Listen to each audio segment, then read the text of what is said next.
Hello everyone. Today we will read about local self-government, rural and urban, which is a chapter of Code 9 paper Political Science Honors. So, India, a rapidly growing country of world's most populous democracy, and by area it is seventh largest country. So, विश्व में अभी India सबसे ज्यादा जल्दी से grow कर रही है, मतलब एरिया वाइज ये 7वें नंबर पर आती है एंड पॉपुलेशन में सबसे आगे है. ठीक है. सो नाउ अगर चारों तरफ से देखें तो India is a vast country. So it is not an easy task to run a vast country like India, but by decentralisation India is looking after all its citizen. तो मैंने decentralisation पहले ही पढ़ा चुकी हूँ. तो डिसेंट्रलाइजेशन की वजह से, पावर शेयर करने की वजह से अब इंडिया हर एक सिटीजन के ऊपर ख्याल रख सकती है. ठीक है. सो डिसेंट्रलाइजेशन क्या है? Sharing of powers between different levels of government. तो गवर्नमेंट के बहुत सारे लेवल्स बनाए गए हैं, मैं बता ही चुकी हूँ पहले. सो अभी हम लोकल सेल्फ गवर्नमेंट के लेवल के बारे में पढ़ेंगे और कैसे पावर शेयर किया जाता है उसके बारे में भी डिटेल में पढ़ेंगे. So what is local self government? Local areas are ruled by the government representative elected by local people. तो जो लोकल एरिया है उसमें क्या होता है कि लोकल पीपल ही अपने आप में से कोई एक ही व्यक्ति को वोट करके उसको रिप्रेजेंटेटिव के तौर पर जिताते हैं. ठीक है. तो वो क्या करते हैं कि अपनी लोकल एरिया की जितनी भी सारी इश्यूज हैं और जो भी सारे डेवलपमेंट के वर्क है वो सारा वही संभालते हैं. ठीक है. Next, main motive of establishing local self government is to take care of every single people and to solve local issues. तो इसका मेन मोटिव है ये कि हर एक व्यक्ति के ऊपर ध्यान दिया जाए और सभी इश्यूज को सॉल्व किया जाए. Local people will give vote to local candidate and the winner will be their representative. तो जितने भी सारे कैंडिडेट खड़े होंगे वही सारे उस गांव के या फिर उस शहर के ही होना चाहिए, क्योंकि लोकल में अर्बन और रूरल दोनों ही जाते हैं, जो कि हम आगे पढ़ेंगे. लेकिन इसमें बात यह है कि जो लोकल पीपल में जो भी कैंडिडेट खड़ा होगा वो वही का ही होना चाहिए. ठीक है. और जो सबसे ज्यादा वोट मिलेगा जिसको, वही होगा winner and that person will be the representative of local people. ठीक है. सो इसकी सिग्निफिकेंस या फिर क्या इंपॉर्टेंस है इसकी? Local self government has autonomy, so local issues will be solved quickly. So जो लोकल सेल्फ गवर्नमेंट है उसके पास पावर आ जाती है. ठीक है. पावर होने की वजह से जो भी सारी इश्यूज आई वो क्या करता है कि अपने आप में ही सॉल्व कर लेता है लोगों के साथ मिलके. ठीक है. तो जो इश्यूज है वो जल्दी से जल्दी सॉल्व हो जाती है. More people are getting into politics. So अभी क्या हो रहा है, लोकल सेल्फ गवर्नमेंट जब से आया है 1993 से वो आया है, तो तभी से लेके आज तक पॉलिटिक्स में लोग बहुत ज़्यादा इन्वॉल्व हो रहे हैं. ठीक है. Local people are well known about their surroundings which help them to govern people in the best way. So हम जहाँ रहते हैं हम अपनी एरिया के बारे में अच्छी खासी जानते हैं, राइट. तो इसकी वजह से क्या होता है कि जो भी इश्यूज होता है हम ज़्यादा अच्छे से सॉल्व कर सकते हैं कोई बाहर लोगों के अलावा, right. It is impossible for government to look after all the citizens without local self government.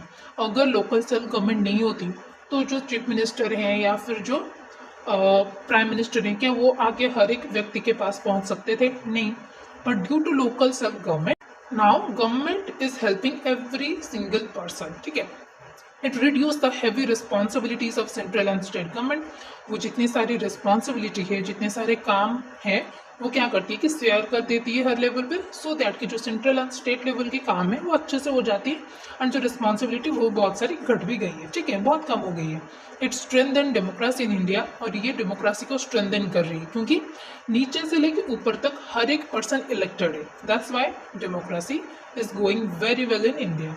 People directly participate in government. तो लोग क्या कर रहे हैं कि बहुत ज़्यादा अच्छे से पार्टिसिपेट कर रहे हैं गवर्नमेंट के साथ through panchayat and through NSS. It look after every aspect of local area. तो लोकल एरियाज में जो इशूज है या फिर जो डेवलपमेंट की वर्क है, सभी एस्पेक्ट पे लोकल सेल्फ गवर्नमेंट ही काम करती है. For example education, health, sanitation etcetera.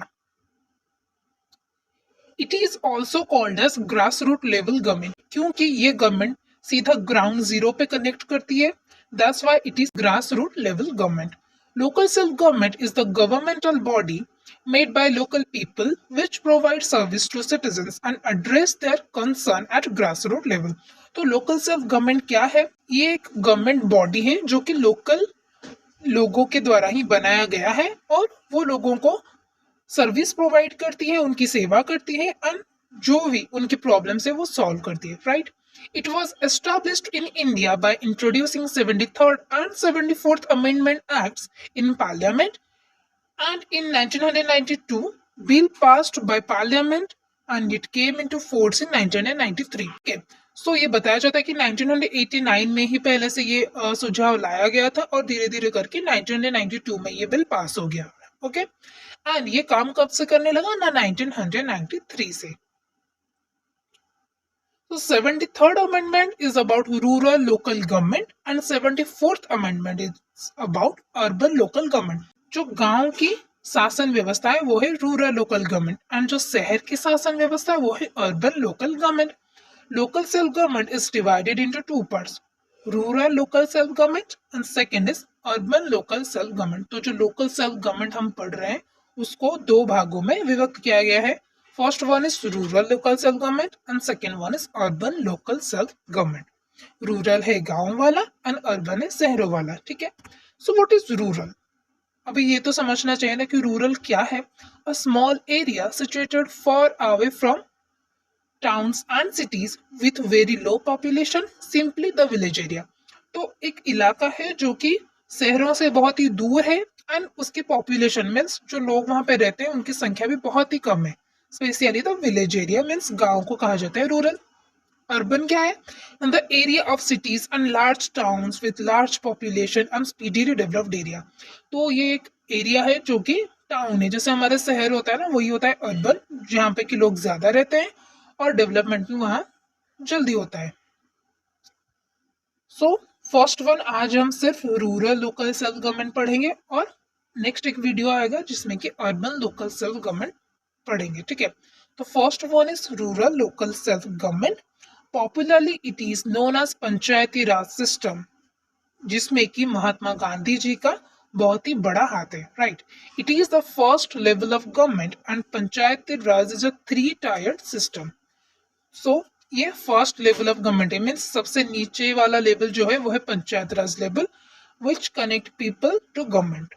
It was adopted in 1993 by 73rd Amendment. तो 73rd Amendment, it is very important. Keep it in mind. Main aim of it is to develop rural area. तो rural area को develop करने के rural area के लोगों को empower करने के लिए ये बनाया गया है. It is a 3-tier system and they are gram panchayat, next is panchayat समिति and next is जिला परिषद. First one हम पढ़ेंगे ग्राम panchayat. So it is the lowest level of government. सबसे जो नीचे वाला गवर्नमेंट का लेवल है वो है ग्राम panchayat. Every village is a panchayat and in case of very small villages they make a group of 3 to 4 villages and form one panchayat. So जितने भी सारे गांव है वो है एक एक पंचायत. बट अगर बहुत छोटे छोटे 2-3 गांव पास पास में ही है तो वो 3-4 गांव मिलके ही एक पंचायत बना लेते हैं क्योंकि वो बहुत ही छोटे हैं. That's why. All the 18 plus members of village form a group and that is called as ग्राम सभा. तो एक गांव में 18 प्लस मीन्स 18 से ऊपर जितनी भी एज के लोग हैं उन सभी को मिलाकर ग्राम सभा बना जाता है. ठीक है. और the whole village is divided into small regions called as ward. तो हमें पता है कि एक वार्ड मेंबर करके एक व्यक्ति होता है. ठीक है. तो वो वार्ड मेंबर कौन है ना? हमारे गांव को छोटे छोटे हिस्सों में डिवाइड किया गया है. तो वो जो छोटे छोटे हिस्सा है उनको बोला जाता है wards. Members or people of one ward choose one representative called as पंच. तो जो वार्ड मेंबर है उसको पंच भी बोला जाता है. Sarpanch is the head of all panch and elected by all the members of gram sabha. तो वार्ड तो हो गया एक छोटा सा पार्ट, लेकिन गांव के सारे लोग मिलकर सरपंच को इलेक्ट करते हैं. ठीक है. डायरेक्ट वोट देकर. सो इसका कंपोजिशन क्या क्या है ना? पहले मेंबर है sarpanch, then all the panch. Ward में से जो इलेक्ट होके आता है वार्ड मेंबर वही होते हैं पंच. तो जितने सारे पंच है वो आ गए. Then sarpanch, then secretary appointed by government. Bureaucrat होते हैं जिनको कि गवर्नमेंट अपॉइंट करता है जो कि सब काम को मॉनिटर करता है. Sarpanch is head and handle all the issues of village. Sarpanch जो है वो हेड होते हैं और वो सब कुछ हैंडल करते हैं. Panch is head of ward and solve problems of ward. And जो वार्ड की जितने सारे प्रॉब्लम है वो पंच सॉल्व करते हैं. Secretary observe the work and maintain record. Secretary जो है वो सब काम को देखभाल करते हैं एंड उनकी जो रिकॉर्ड है वो सब मेंटेन करते हैं। Next is function. क्या क्या फंक्शन है इनकी ना, क्लीन वाटर सप्लाई, अच्छा पानी लोगों को देना, पब्लिक हेल्थ के ऊपर ध्यान देना, अच्छा एजुकेशन बच्चों को देना, देन सभी के पास इलेक्ट्रिसिटी पहुंचाना, सैनिटेशन मीन्स गांव को साफ रखना, connect people with government scheme, जो भी सारी गवर्नमेंट की स्कीम है वो गांव के लोगों को बताना।